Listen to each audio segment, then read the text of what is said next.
All right, we're going to start up here at the tongue of your unit. You got your 7-way in its saddle right here. This 7-way is going to hook up to your vehicle and provide you with your reverse lights, your turn signals, your brake lights, and your running lights while it's connected to the truck. It'll sit nice and neat in its little saddle right there. On the other side of the tongue, you've got your emergency breakaway cable, which this connects securely to the vehicle, and for whatever reason this was to come unattached from the vehicle, this pulls out of this little box here and it locks your brakes up. It says do not use as a parking brake. We come up behind the unit, or the tongue anyway.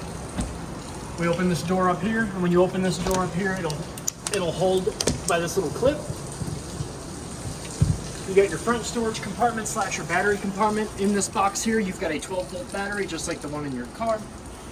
It's providing power to the unit. It is a double bay battery box, so you can fit 2 batteries in there in case you want to put an inverter in here, and the cables to daisy chain the 2 batteries are also in that box. Your spare tire is also in here. It is checked into the PSI in. It is about 77 to 80 cold. The 2 lugs that are holding it on, they do not have to be tightened with a torque. They can just be wrench tight. Also in this front one, you do have access to your 2 front jacks. Up at the top of them, there is a rubber silicone stopper that you can remove in case you want to raise and lower them manually for whatever reason the motors give out in the auto leveler. We can close this. This is going to be the 751 key on your key ring when you get your keys.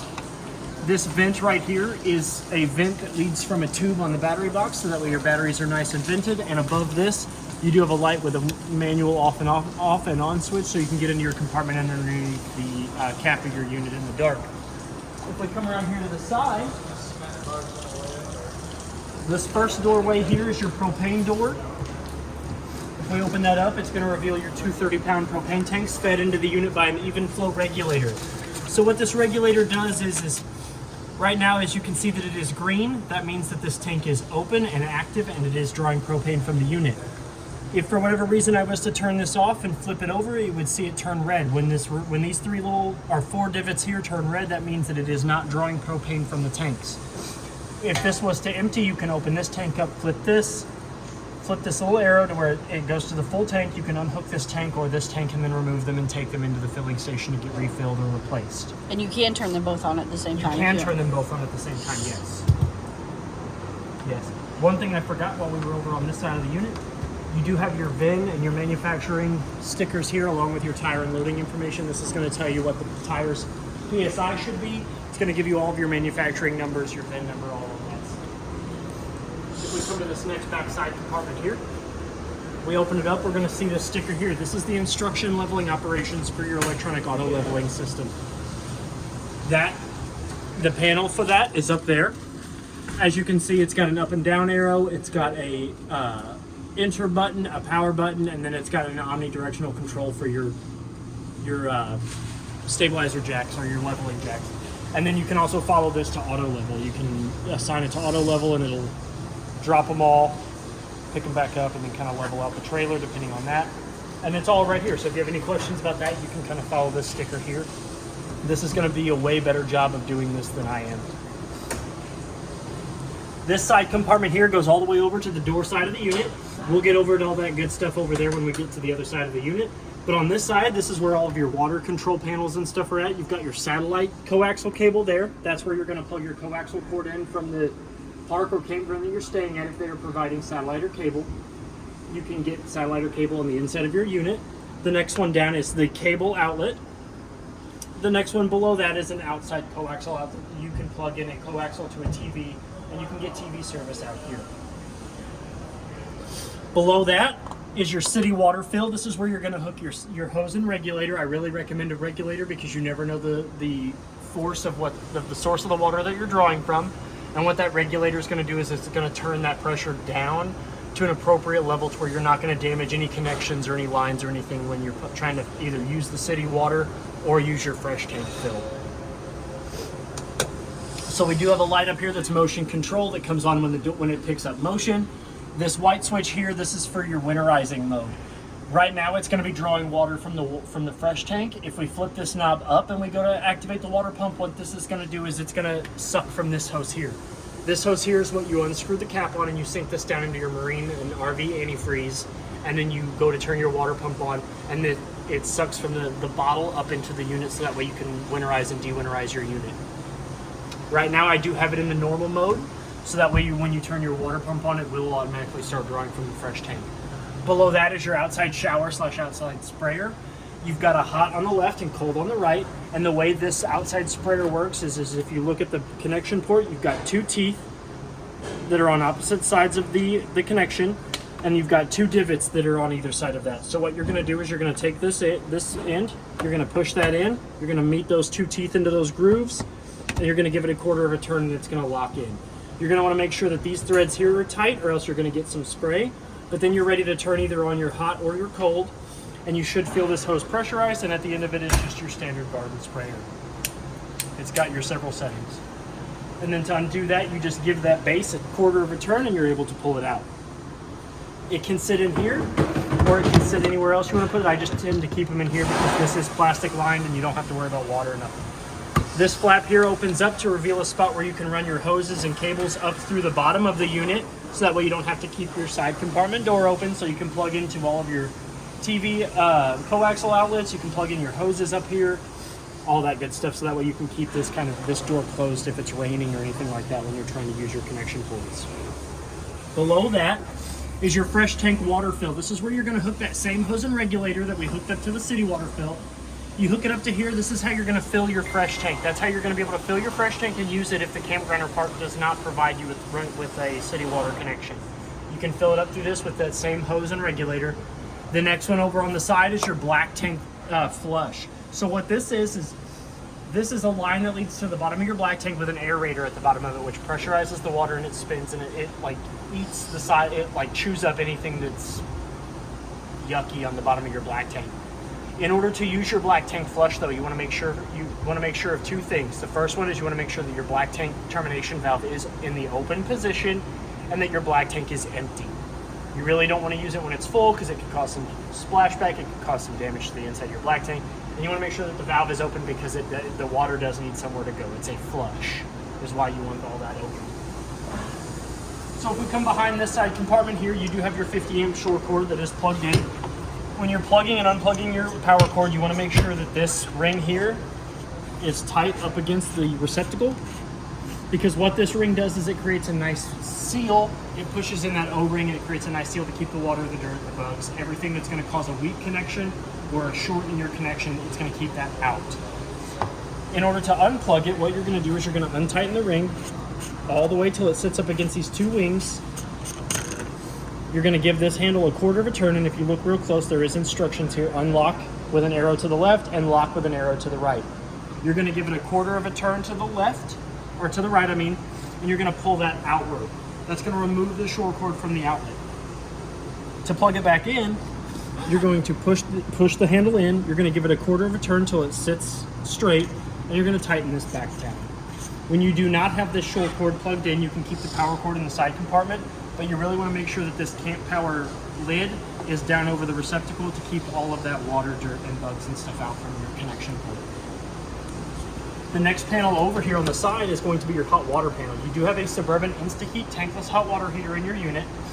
And when you're getting ready to start your hot water heater, there are 3 things you really want to make sure that are ready to go on the outside of your unit. The first one is your fuse. You kind of want to give it a turn, make sure it's good and tight. The next one is your on and off button. O is for off, I is for ignition. It's the easiest way to remember that. It is in the on position right now, and if you plan on using this every weekend, even every other weekend, sometimes it's okay. This can remain on because you do have a tankless and a InstaHeat hot water heater. Your pilot light and all that stuff isn't going to come on until you go to draw hot water. So the only time you really want to turn this off is if you're storing it for the winter time. You want to make sure that this is off. But if you're going to be using this unit frequently, you can go ahead and just leave that on. And the last and most important thing about your hot water heater is to make sure that there's water.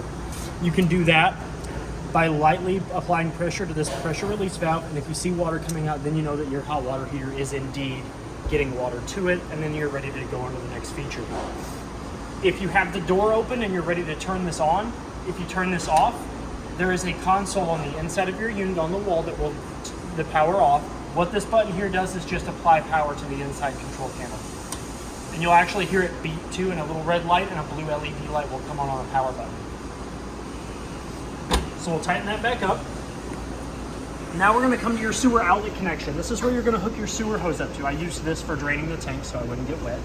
So we'll go ahead and remove that and I'll show you. So you're going to hook your sewer connection hose up to this, and the other end's going to go to the proper dump station. And you have 3 valves here. You have your gray 1 and gray 2. Your gray 1 tank is going to be your bathroom shower and your bathroom sink. Gray 2 is going to be your kitchen sink. And then you have your black 1 up here, which is going to be your toilet. Right now it is in the open position, but if I close it, it kind of hangs out and hides up there underneath the radius metal. So if it is closed, you won't see the handle from the bottom of the radius metal, but if we open it up, you will be able to see it. And this is your bio waste, this is your toilet. So when you're draining these, when you're ready to dump all of your tanks, you always want to pull your black 1 first. That's going to cause all your bio waste to come out. Then you can open up either your gray or your galley. Really what I recommend is you do black, then you do gray 2, because this is going to be, again, this is your kitchen sink. That's where all the nasty food particles, grease, all that stuff is going to come out of. So you open this one up first, you go black, gray 2, gray 1. Because gray 1's just going to be your bathroom sink and your shower, so it's not going to be as yucky as your kitchen sink and your black tank will be. You do have a cap that it's got a nylon, it's got a rubber cord that's going to fit. It's going to fit on a little post right up underneath where the cap attaches, so that way you don't ever have to lose your cap. As you can see, if it's off, it's just going to dangle. I like to stick them up on top so they don't get covered in gross. But when you do not have your sewer hose connected to this and you aren't draining any of the tanks, you want to make sure that cap fits on there nice and secure. And now you're ready for travel. So now we're going to move on to the tires. So up underneath the slide, you have 2 tires on this side and 2 tires on the other side. The tires have been torqued to 100 foot-pounds. The lugs on them have been torqued to 100 foot-pounds.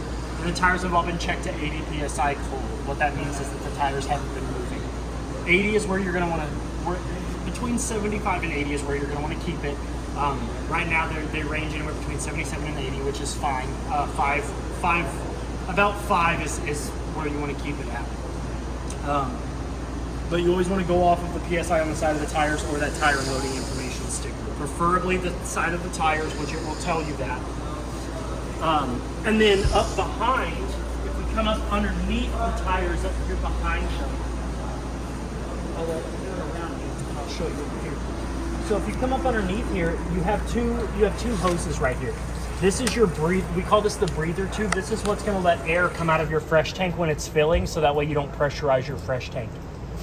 This is where air is going to escape. Air is going to come out of that, and there's one on the other side too that kind of lets air go out as it fills with water. Almost like when you put water in a water bottle and it burps up. If you squeeze a little bit, you can get all the air out. That's what these two do. And when you're filling your fresh tank, it's really not recommended that you walk away from it while you're filling it. But if you go around to check the panel and you hit the fresh tank and it shows full, a good also indication is that water starts to come out of these. You never want to do that all the time, but if for whatever reason you're not paying attention to the fresh fill and you see water coming out of these, your fresh tank is full. Beside that, on this side alone, you have a valve here that's going to empty and drain your fresh tank when you're ready to. It is a slow drain, so if you're going to be traveling, you want to get up early in the morning and drain this, but you just make the handle of the valve go parallel with the drain itself, and that's going to open up your fresh tank so you can drain that fresh water out of your tank.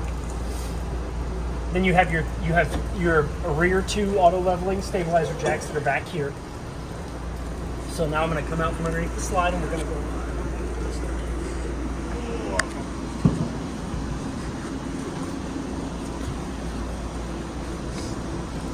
So we're going to come around the back side of your unit now. On the back side of your unit, you do have a lighted license plate bracket.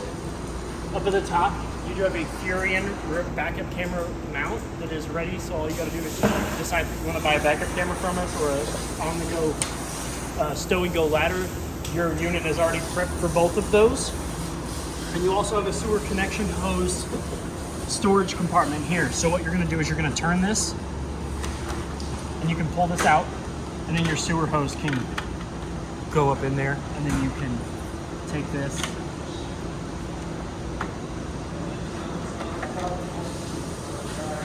and And then there are little teeth in there that you can find the gaps, close it, and then you can actually, it's got spots so you can lock your sewer hose up so that way nobody takes it.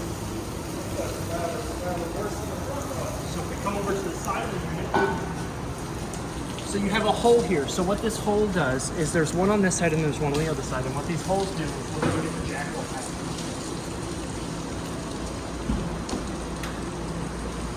So with your unit comes a manual crank handle. What this manual crank handle is for is if you look in that hole, you'll see a little T-shaped post. But with it out, it's going to actually not be in that hole. It's going to be right there. And then you've got your manual crank handle that's got two divots in it that are going to fit over that T-post. And if for whatever reason the motors in your slides don't want to come in and out, you stick this on that little T-post and you can crank your slides in and out.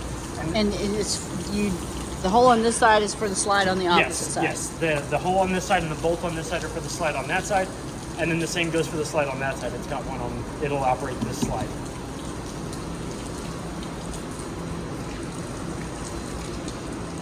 Your tires on this side have also been torqued. The lugs have been torqued to 100 foot-pounds, and they've also been checked, and they are also at the 80 psi. You do have stickers over each fender well showing you what that should be. Let me put this back. So we're going to get over the entry steps in the door when we go inside. So we're going to skip past that. So as you can see right here, it says you've got an LP quick connect. So if we come down and look underneath the unit, you've got a silicone stopper here. If we pull that out, it's gonna reveal a black ring with like a brassy colored quick connect port. This is to hook up an outside grill or anything else that's gonna be using the LP quick connect hose. So what you're gonna do is you're gonna push back on this, you're gonna reveal those ball bearings. You're gonna stick the male end of your quick connect hose in there. You're gonna let this come back and it should be flush against the outside of this quick connect port. You're going to give it a gentle tug to make sure that it is in there securely, and then you're going to plug the other end of that hose into whatever sort of outside object you're using your outside LP quick connect hose for.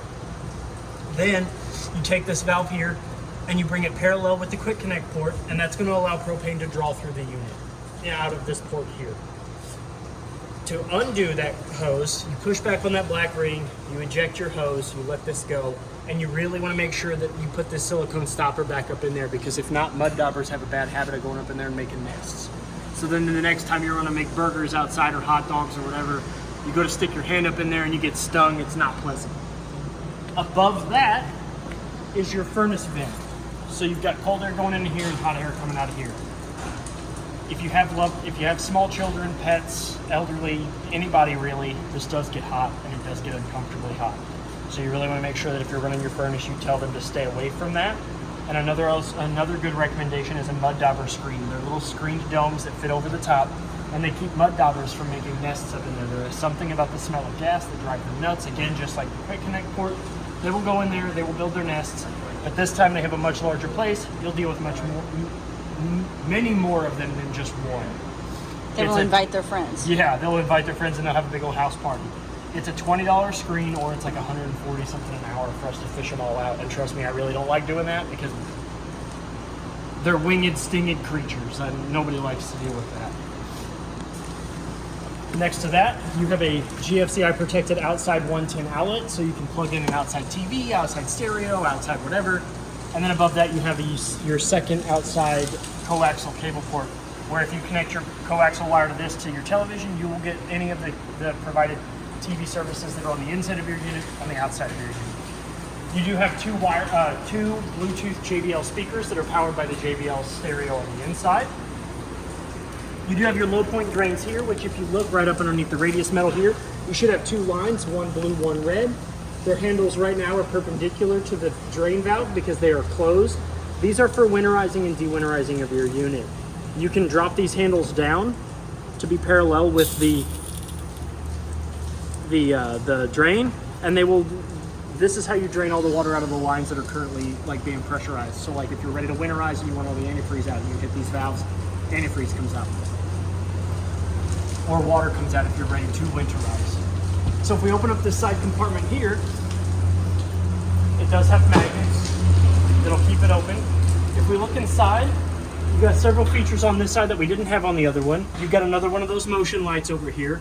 You've got a button here that's going to turn on your cap lights, which is a string of LEDs in the front of your unit. that run down each side.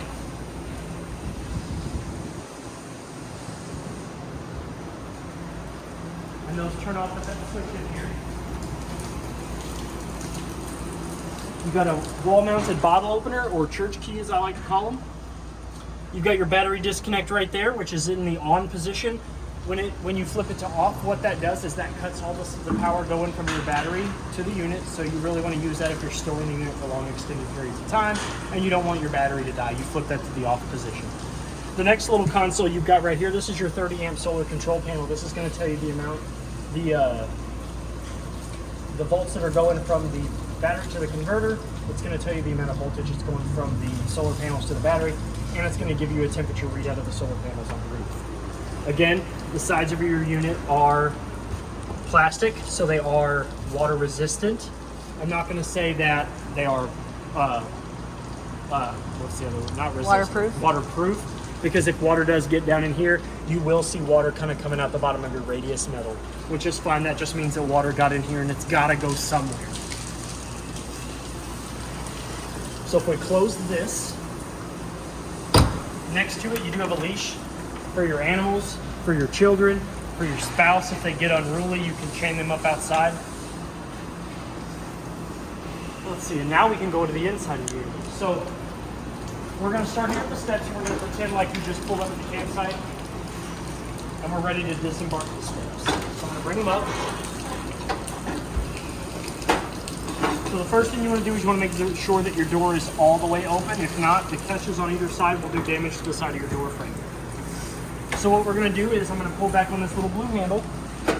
I'm going to lower the steps. There's a provided handle on the middle step, or if you're tall like me, you're just going to grab it anywhere to be careful.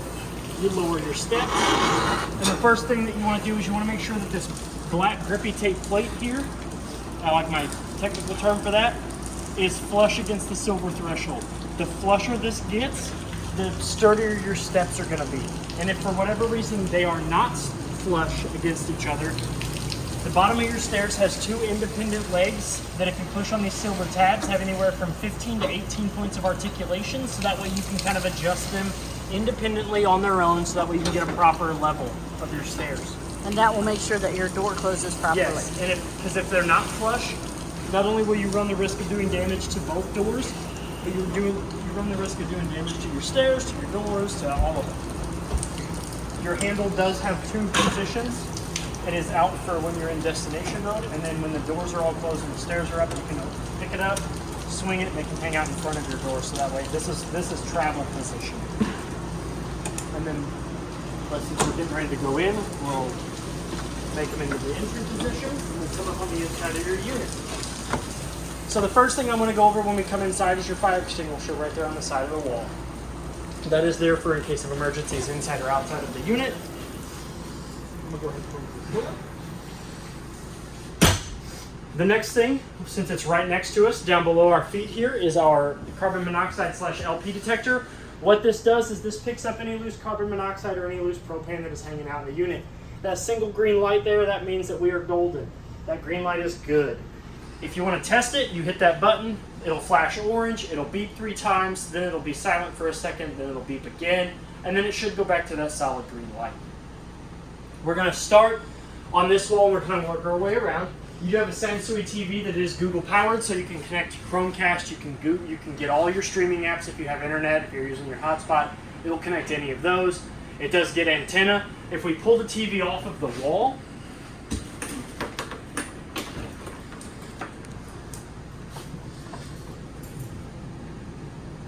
oh, this one doesn't come off the wall. This one is on a sliding mount, so it doesn't come off of the wall. But behind the TV, there is a 110 outlet and your coaxial outlets, which are closer to this side. So you should never have to unplug this because it is always plugged in and the coaxial is always plugged in. The antenna is actually in the master bedroom, the antenna button. So, but we're going to go ahead and put it back in travel position. You always want to make sure that this is seatbelt buckled in, just like you would a child or an adult in a car. Keep it safe so it doesn't fall off the wall. So this knob down here, this is your stereo control. It is a Bluetooth only stereo, so you do have to connect a Bluetooth device to it. But you can turn it on by hitting this blue button here. This blue light will turn on. This Bluetooth button here is how you sync it to your device. You find it is called JBL BT. That is the Bluetooth name. Down here, this is your zone button. So you've got 3 different modes.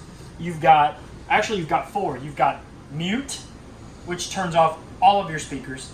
You have a mode that is going to just play through the internal speakers on the inside of the unit.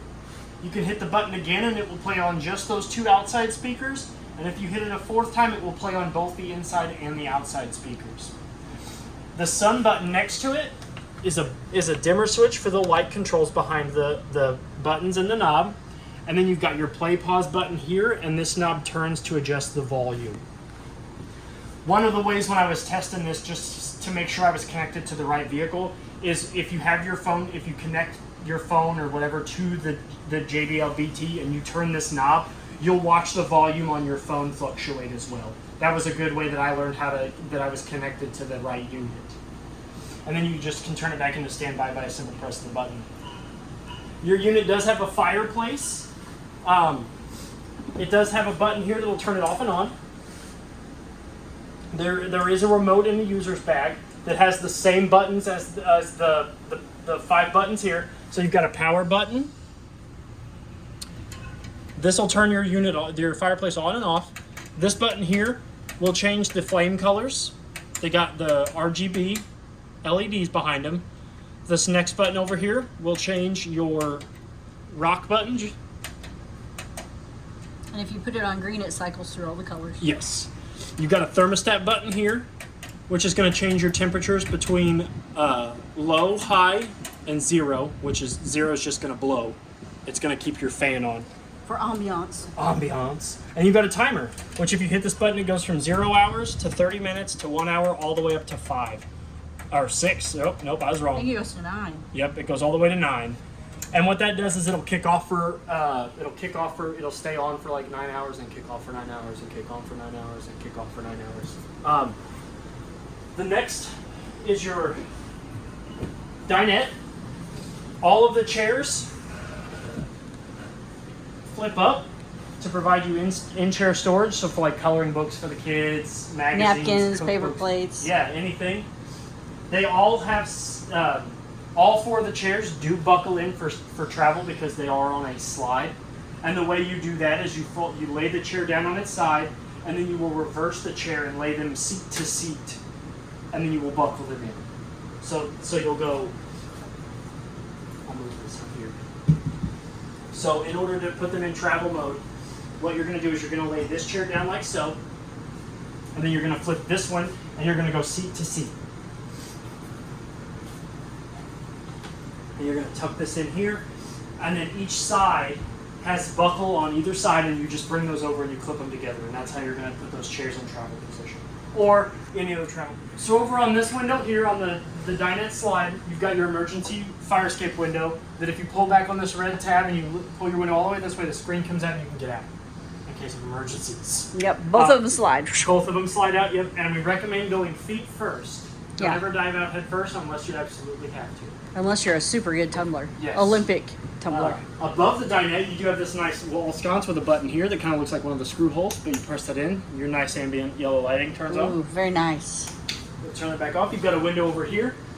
You pinch in on these 2 tabs here, you can lift the window up and the screen can come up too. All of the shades in this are pull down and they will stay where you set them. Unlike my keys.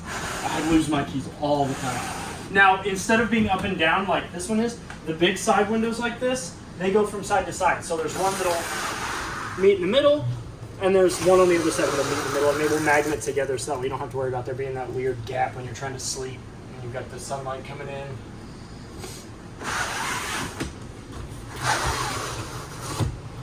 So now we're going to move on to the 2 armchairs in the back, along with 2 more of those side windows that open up with the pinch tabs in the middle and the shades that come down. You've got your second fire escape window that has 2 handles. So this one's the bigger fire escape window. It has the same style shades. They'll meet in the middle. Up above the armchairs, you've got 3 storage compartments that are all singly linked. So you can put big things in there. So if you've got like extra blankets or throw pillows or anything like that, extra pillows for the sleepers, like that. You can put those up there. It does have a manual light switch over here that's going to turn on these 2 lights above the 2 armchairs. Your end table here is stationary. It is built into the back of the unit with a 110 outlet and a dual port USB above that. All of the USB ports in the unit pull about 5 volts, so they're strong enough to charge an electronic device. You've got a furnace vent at the bottom, along with room for books, TV remotes, whatever else you're going to put there. Your 2 armchairs here, they do look a little narrow, but they have to be narrow because when the slides come in, this is how they are in travel position. But they're very comfy. They are very comfy. They do need to be in this orientation though when you are in travel. If not, because if they're in any other orientation, they will catch on the slide and you'll do damage to the chair, the slide, the unit as a whole. To undo them from travel position, you just undo the clip, throw the strap over the side, and you can maneuver these chairs however you wish. But you really, really, really want to make sure that they are back just like this when you're ready to go. If we come over to the other slide, you've got one of the same windows here. Pinch tabs in the middle and the shade that pulls down. You've got another manual light switch that will turn on the 2 above lights. You've got another window over here that isn't a fire escape, but I mean, I guess it can be used as one because it works the same way. It's just not labeled as one. The same kind of shades that meet in the middle. You do have a GFCI protected 110 outlet over on the outside wall here. And then your couch does turn into a hideaway bed. So if we remove the back cushions, we'll set these on the dinette table for the time being. And we lift up on the couch. And we pull out. Careful not to hit the bar. So if we lift it out, and we come underneath, and we swivel out the legs. And then we get to fold this piece down. Yep, then you can fold the back part down. And if you really want, you can take the cushions and you can line them up against the wall there to create another like headrest or headboard style comfy, so that way your head's not bumping into the slide wall. I recommend that you sleep on that side with your head there because you really don't want to wake up here and bump your head on the bar. There you go. And then you just reverse it. You flip this guy up. You flip that guy up. You got it? Sweet. Pick up on this. Make sure not to damage the bar or your couch. Flip the legs in, and then you kind of just accordion it back in to couch position, and then you put your cushions back on.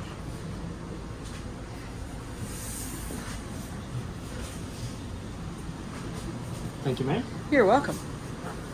And presto magico, it's back to a couch. It's a couch kit. Speaking of the bar, let's move on to that next. So you do have ample space here for your cooking or your prepping for meals. You've got a 110 outlet that's GFCI protected. You've got a furnace vent on this side. We've already been over the carbon monoxide and LP detector. You've got storage up under in front of the sink for your cleaning supplies, your margarita mixer if you really want to put one down there. Yeah. Nice big stainless steel basin sink. It's probably one of my favorite sinks. I really like the big ones. Standard kitchen sink drain plug. It just fits down in there. Your faucet has a sprayer nozzle that can come down so you can spray your vegetables, your kids, your wife, your husband, your friends. You've got Mr. Robot here. That's what I like to call him because it looks like he's got 2 eyes and a nose. So the red dot is going to be your hot water. So you're going to pull that towards you. When it is flush like this, you're going to get hot water. And when it's all the way up like that, you're going to get cold water. To draw the water from the faucet, you pull outward. That's how you're going to draw water out of it. You do have this drying rack / more counter space if you really want it. Kind of fits rubber-wise on the sides of the sink here. Kind of only covers up half, but you can use it to dry your dishes on, and then you can kind of still use partially your sink. You've got your Fury and fridge freezer combo. Its controls are right here. So you've got your lock, which as you can see it is locked now. So if we hold the lock button, it's going to turn off. Now we can adjust the fridge temperature and the freezer temperature, which right now I have the fridge set to 32, which is just at freezing point for water.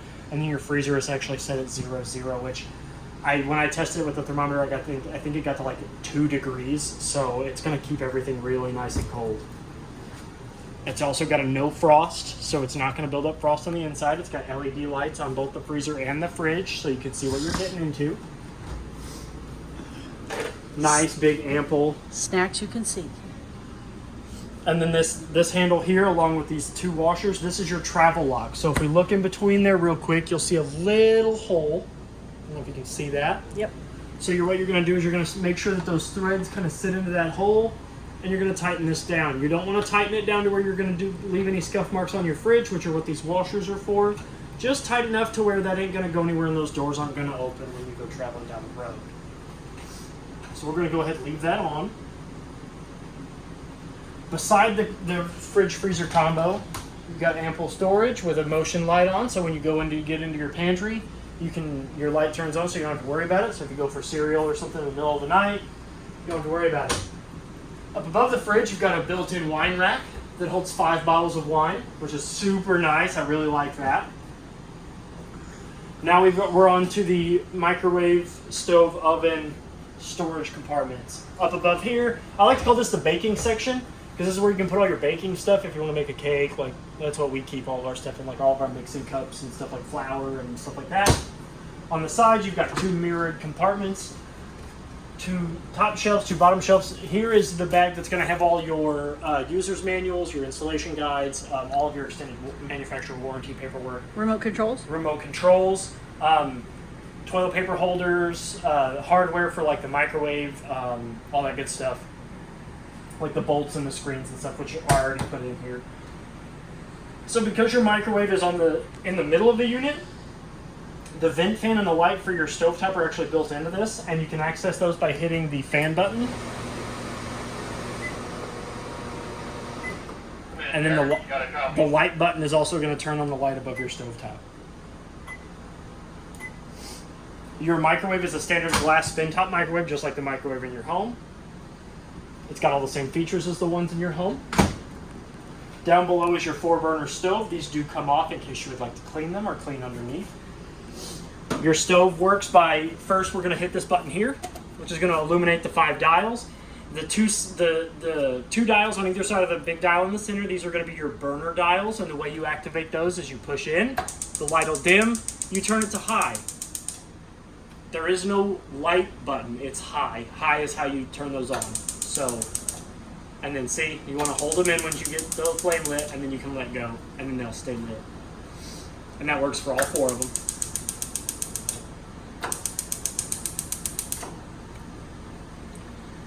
And then this center dial here is for your convection oven that can literally fit an entire turkey. So if you're camping and you want to make Thanksgiving dinner for you and all your camp buddies, there you go. You can turn on the exhaust fan in the oven with the second button over here. That's going to turn on the exhaust fan. But this is your middle rack. This is your bottom drip tray / bottom rack. So you can cook pizzas, turkeys. It's convection too. So it's not gas powered. It's electric. It's electric. Wow. On either side of the stove, you do have 2 110 outlets, along with on the right-hand side, you've got a dual USB port outlet that, again, they do pull about 5 volts, so you can charge your phone adequately. Up above that, you've got a light switch that if we hit this, it's going to turn on your above stove lights. So really, honestly, this one kind of illuminates it a lot better than this one does. Over here, this is your vent fan for above the refrigerator and where we're standing. It's got 4 buttons here, fan on 1, 2, 3, and 4, which are going to speed up and slow down the fan, 1 being the slowest, 4 being the fastest. You've got fan off, and then you've got vent open and vent close. Now, if we turn the fan on, the vent automatically opens. That's going to be preferred. You really don't want to run that with the vent closed. And then if we hit, and you can hear it really start to, and then it'll go down.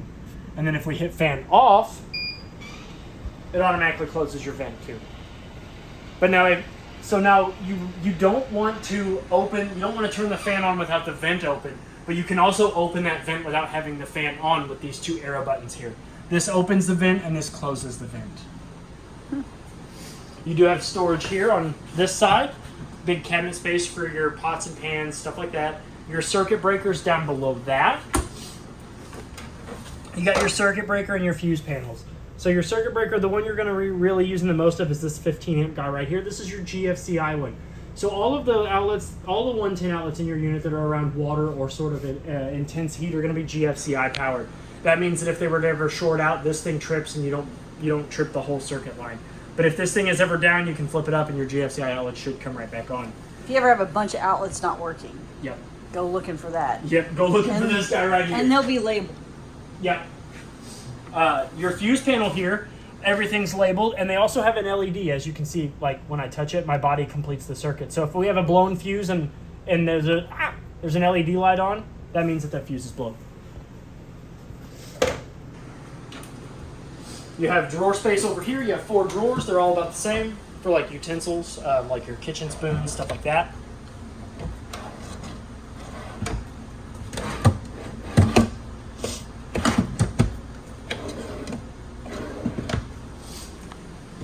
So now that we're done in here, we can move on. You do have floating stairs. They say you can use them as storage, but then they also put the furnace vent behind them. So you really don't want to put anything down there because that's where a majority of your heat's going to come from, and that's the exhaust off of your furnace too. So if you cover that up, your furnace gets too hot, it could easily stop working. So I just recommend not putting anything underneath. They're just kind of floating Harry Potter stairs. So this is what I like to call the brains of your unit. So this is the control panels. This is mothership alpha control right here. So we're going to start with the interior lights of your unit. So you not only have a switch, which is going to turn on the 4 LED illuminated strips, which are the new style of interior lighting for these hemispheres. Very cool. You also have a dimmer switch here, so you can dimmer control. So if we take this slider, we bring it all the way down, your lights are still on, but it looks like they're not. And then you can kind of adjust them until you get all the way to this bright clinical light. This is your Suburban InstaHeat hot water control panel. This is that one I was telling you about that's on the inside of your unit once you turn that O switch to I on your hot water heater. When you have that on the I section, this little light will come on and you'll get your power button. So what you're going to want to do is you're going to want to hit this. Your hot water heater is going to come on. Now that it is on, we can adjust the set temperature of the water that's going to come out when we go to draw hot water. And right now I've got it set to 122 degrees. You've got a blue button down here that's going to change it from Celsius to Fahrenheit. So if we look at 122 degrees, that's actually 50 degrees Celsius. But we're going to go back to Fahrenheit because we live here in the United States. We're going to turn this off. Now, on your Suburban InstaHeat hot water heater, when you are drawing hot water, there are 3 important images that you need to see when you turn your hot water on, whether it be in the kitchen, the shower, the bathroom, or outside. There is a shower icon, which means that your hot water heater is drawing water, whether it be from the city water connection or your freshwater tank. There is a fan icon, which says that it is blowing that hot water out. And then you've got your flame icon, which means that it is getting propane to the unit and it is heating your water. All 3 of those symbols need to be shown, and they do animate. The shower will show the water coming out of the shower head, the fan will spin, and the flame will go from small to big, and it will do that repetitively. But you want to make sure that all 3 of those are active when you're drawing hot water. They don't have to be active all the time, just when you're drawing hot water from the unit. If the shower icon isn't lit up, then you're not getting water to your hot water heater. If the fan icon isn't on, then there's not getting any hot water from the hot water heater to the facility that you're drawing it from. And if the flame symbol's not on, then you're not drawing propane somehow. So that's how you're going to basic troubleshoot your Suburban InstaHeat hot water heater. The next panel down below that is your control panel. This is going to show you the levels of your tanks and your battery, and it's also going to have all of your light fixtures. So you get your fresh tank button, which is going to show you the level of your fresh tank, which is at 2/3. It was at full because I have to check them, but it was at full, but I ran some water in them. You've got your battery, which as long as the unit is plugged into the 50 amp short cord, it's going to show full. You've got your black tank 1, which is going to be the current black tank, which is going to be your toilet, which is empty because I emptied that out. Black tank 2 is irrelevant. You do not have a second black tank in your unit. Gray 1 is going to be your bathroom sink and your shower. Remember that. Gray 1 is bathroom. Gray 2 is your galley tank, which is referred to as that's your kitchen sink, but they refer to it as your galley. But Gray 2 is galley, and auxiliary is not used. You do have a washer and dryer hookup, but it runs into gray tube. It runs into your kitchen sink, the same tank. Then you have 5 switches down here. You've got your water pump, which if we turn that on, it'll illuminate. You'll hear your water pump energize. You'll hear it pressurize the lines. You'll hear a thump and bump. If for whatever reason it continues to thump and bump after about 30 to 45 seconds, kind of go through, run all the air out of your water facilities, and then it should calm down. You've got your tank heater. This is not to be confused with your hot water heater on your unit. This is not to be confused with this. This only keeps it above freezing. That's it. You cannot heat your water tank. You cannot heat your fresh tank with that. That is just to keep your water pipes from freezing and your tank from becoming a solid block of ice. You've got your lights here, which if we turn those on, it illuminates the LEDs over the slides. Got a second light switch here, which turns on the 2 sconces above the kitchen sink. And this light here turns on your awning lights, which is a string of blue LEDs that will run along the tube of your slide, or your awning, I mean. So we'll go ahead and turn all those back off. This is your awning. This is the button that's going to extend your awning and retract your awning. Now, so your awning is the most expensive repair on your unit. I really recommend if you're gonna, you take this thing camping, you're gonna enjoy a nice evening out, sitting out underneath your camper. You want to get up and go do something. Bring your awning in. It takes like 30 seconds. If you can't handle 30 seconds, be prepared to spend a whole lot of money to get that awning fixed if something were to happen to it.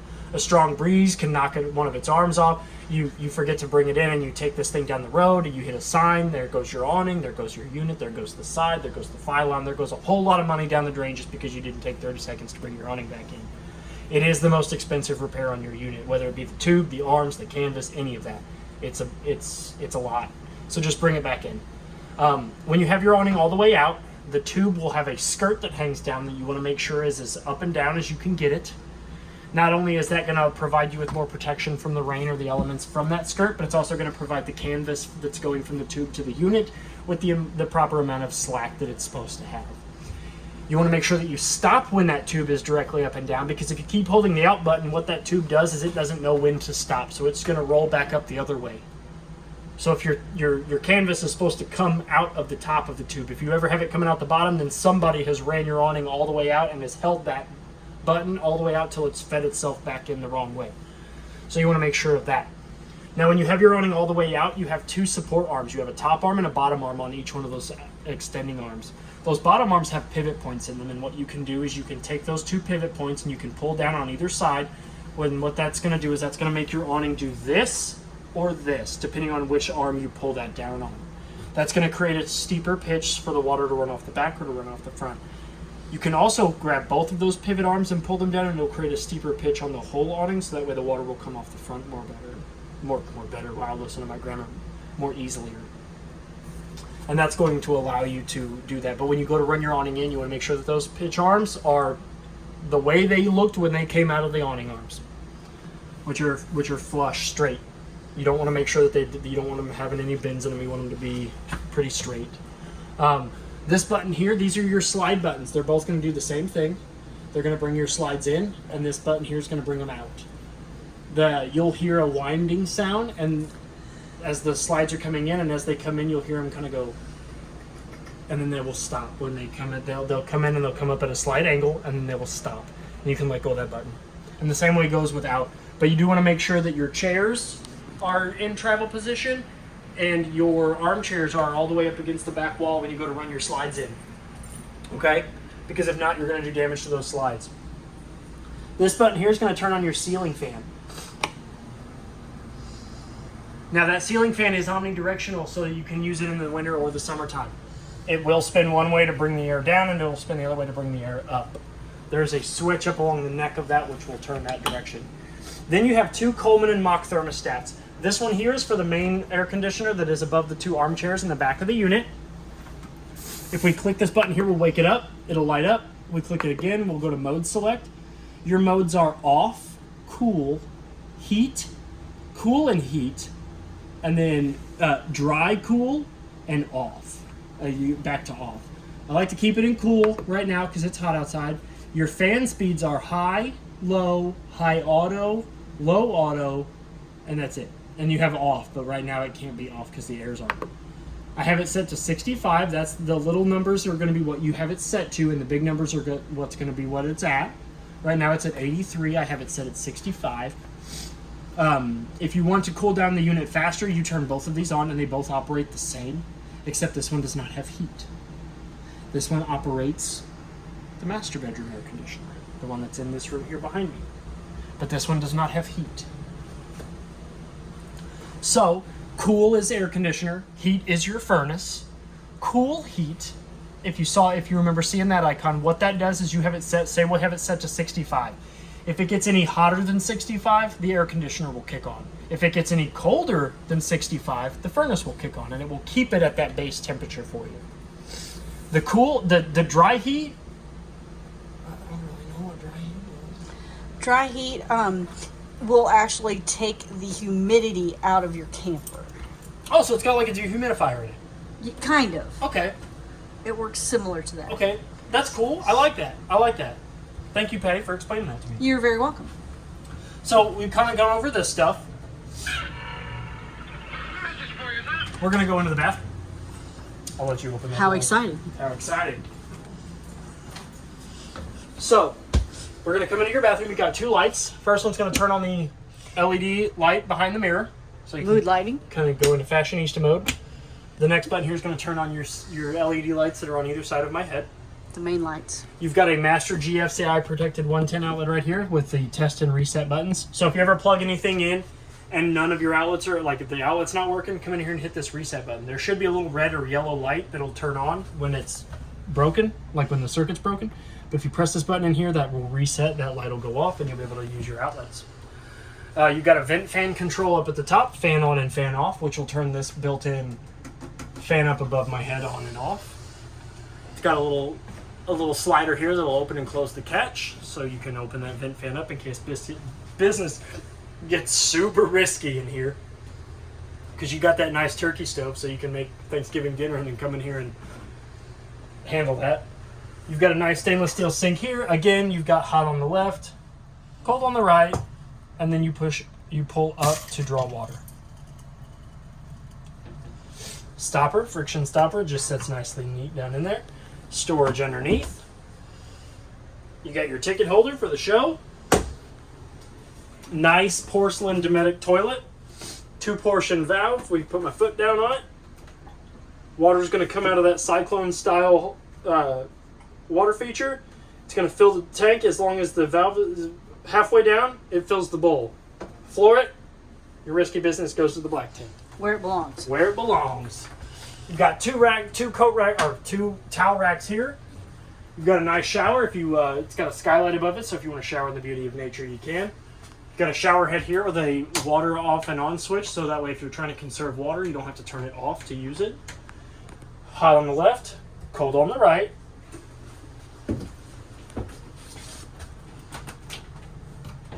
Locked on the other side. Yep. So the travel lock it's got a slider on it, and I'll show you. On this side. Yeah, I'll show you on this side. It has two travel locks. It has one over here on the inside, and then it has one on the outside. Yep, because this is how you want to travel with it. It's closed, right? Yeah, you want to travel with it closed, but to me it's easier to use the travel lock on the outside of the doors than the inside. So it is a tri-fold door, tri-sliding door, and then if you want to lock it, you got to pull this side. Yeah. So you bring them all the way over, and then you want to make sure that this kind of scoots up past all that. Push them all in, and then what this does is this slides, and then you can open this slider here, slide it over, let that close, because what that does is keep this from rising and lowering, and now your shower doors are locked. And that way they don't bang back and forth while you're... They don't jiggle all over the place and cause them to collide with one another. Your shower's nice. You've got a sitting area in case you need to, like, wash your feet. I like it. Shave your legs. Yeah, shave your legs. Shave my armpits. I don't do that, but you got a light here that's going to turn on the hallway light. Third and final safety feature in the unit is your smoke detector, which is also right above our heads. Standard, just like your standard in-home smoke detector. Now we've got the master bedroom. You've got two lights here too. So first off, we've got this light. Second one, we've got the Lights over the over the bed bed. light. This is your slide room control for the master bed that comes in and out. You've got 2 storage spots on both each side of the master bed. This side of the bed has a 110 outlet and a USB on that side of the wall. And then on the other side, they are tucked up underneath on the side of the slide here. Right down here where my hand's at, you've got a dual port USB and another 110 outlet. So that way, if anybody sleeping in here has a CPAP machine, an alarm clock, or needs their phone charged while they're sleeping, everybody's accommodated. So that way, everybody has a room for their CPAP machines and stuff like that. And I'll swap because It's tough. Oops, Yeah. there's my hand.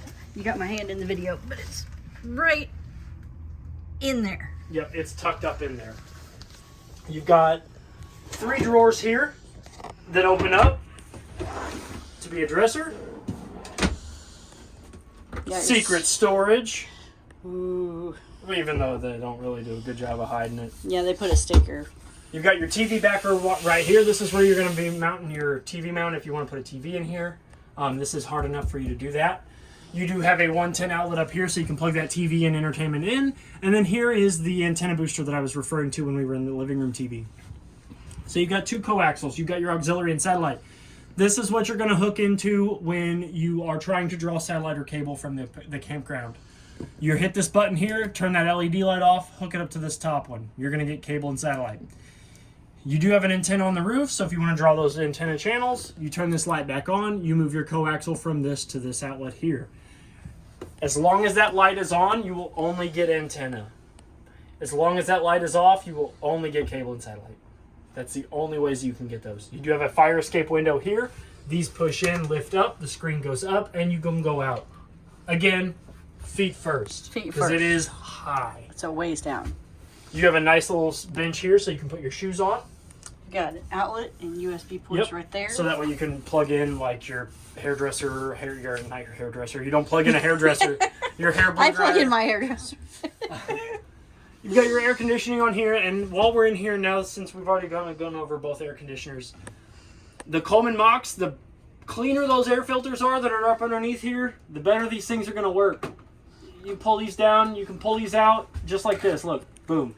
Oh, look, it's dirty. I'm going to go run some water on it. I'm going to let it dry. I'm going to shake it out like a Polaroid picture, right? Shake it out. Shake it off. I'm gonna, yeah, T-swift it. T-swift it. You push this back up in there like so, and then you can put this back up there. Just like that. Cleaner these are, the better your air conditioners are going to work. That's the only, Bottom line. Bottom line. You do have a closet, which is super neat. It's got travel locks on both sides, but there's really nothing on this side. So we're going to open up this one, and I'll show you what I mean. So we undo the travel lock, slide the door all the way to the side. You open up into your full-size closet. You do have a shelf on this side of the What closet. do you mean there's nothing on that side? Look at that Look shelf. at that shelf. That's amazing. But there's nothing, like, look at all this. Look at all the good stuff over here. I'm liking the shelf. I could put a lot of You snacks got on your, that you shelf. got your closet rack here so you can hang up your formals if you want. The top plate up there is your King prepped for Wi-Fi plate, which you will remove in case you decide to put Wi-Fi there. You do have a side-mounted and ceiling-mounted lights on all the side. You have a dual-port 110 outlet and a single-port 110 outlet to plug in your washer and dryers. And these lights come on when you flip that switch over there. The first switch on the left, yes. It goes off of this light switch. So Fancy. when you plug these in, don't ever plug your washer and dryer into just one. Washer, dryer. You always want to make sure that you got them plugged in separately. You do have hot water, cold water for your washer dryer, for your washer hookup, and your drain here. You'll run your tube from the back of your washer down in that, and then you'll hook up your cold water and hot water lines. I did get the antifreeze out of that, so that way you don't have to worry about it. So when you go to do your first load of laundry, they're not going to come out smelling like antifreeze. Nice. Your dryer vent location is down behind this panel here. And I think that's everything.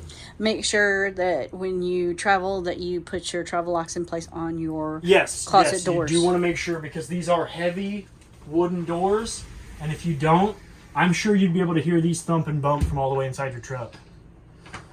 Because they're beefy. They're big beefy doors. But oh, you do have storage under the bed. Yes. So if we lift up on the bed, Opens it up. Look at that. You've got storage for blankets, totes, coats, whatever it is you're trying to store, and four Totes, coats, and boats. Totes, coats, and boats. And then you got 4 bins for shoes, throw pillows, stuffies. Yeah. Dog toys. Dog toys. Jack would love it. Snacks, if you want to hide the snacks. I'd put them in there, though. I'd put mine in here. Yes, granola bars. Oh, yes. And then, now, I think that pretty much covers everything. You do have vents in here for the air conditioner, so if you do close these off, same goes for the one in the kitchen, the living room. If you close these vents off, the air comes out better in these. But if you would like to have it kind of just fill the room, you can open these up. And then there's your heater vent. Yep. So hot air comes out of the floor, cold air comes out of the roof. So that pretty much covers everything on your unit. If you have any questions, my name is Trey here at Parkland RV. Feel free to reach out, ask any of the questions that you want. Happy camping and good luck. Thank you.